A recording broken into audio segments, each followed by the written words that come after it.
இன்றைக்கி நான் வெஜிடபிள் குருமா பண்ண போகிறேன் சப்பாத்திக்கு. அதுக்கு என்னென்ன போட்டுருவேன்னா, ஒரு கேரட்டு இந்த மாதிரி சின்ன பீஸாக கட் பண்ணியிருக்கேன். சவ் அதுவும் சின்ன பீஸாக கட் பண்ணியிருக்கேன். இது ரேடிஷ், அதுவும் சின்ன பீஸாக கட் பண்ணியிருக்கேன். ஒரு பெரிய வெங்காயம், அதை எடுத்து பொடுசாக கட் பண்ணியிருக்கேன்.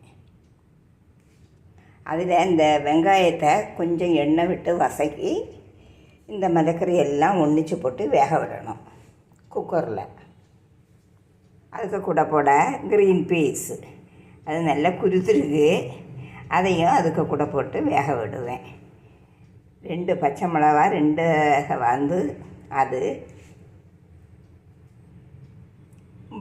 ஒரு 2 கிராம்பு, ஒரு சின்ன பட்டை, லவங்கம், இவ்வளவும் கூட சேர்த்து போட்டு வேக விடணும். அரைக்கிறதுக்கு ஒரு 4 டேபிள் ஸ்பூன் தேங்காய் திருவல் எடுத்திருக்கேன்.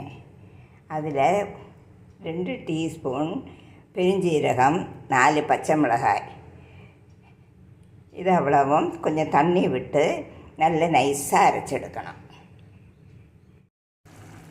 கேரட்டெல்லாம் நல்லா வெந்துடுச்சு. இன்னும் அரைக்கிறத நல்லா நைஸாக அரைச்சி வச்சுருக்கேன். அதை இந்த அவிச்சதுக்கு கூட விடணும்.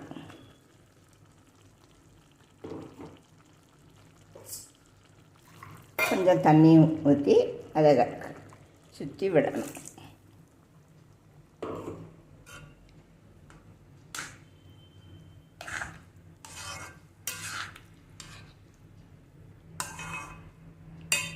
நல்ல கிளறி கொடுத்து இந்த கொத்தமல்லி கீரை நறுக்கி வச்சுருக்கோம்ல, அதையும் அதுக்கு மேலே கொட்டணும்.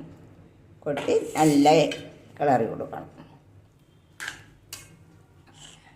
கடைசியாட்டு 2 டேபிள் ஸ்பூன் அரிசி மாவு எடுத்து அதில் தூவி கொடுத்து கிளறி கொடுக்கணும்.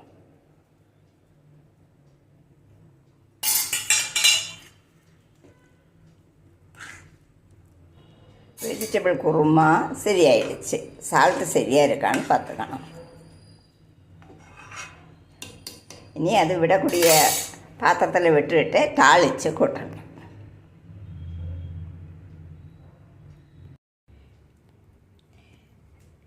அந்த குழம்புல நான் தாளித்து கொட்டியாச்சு.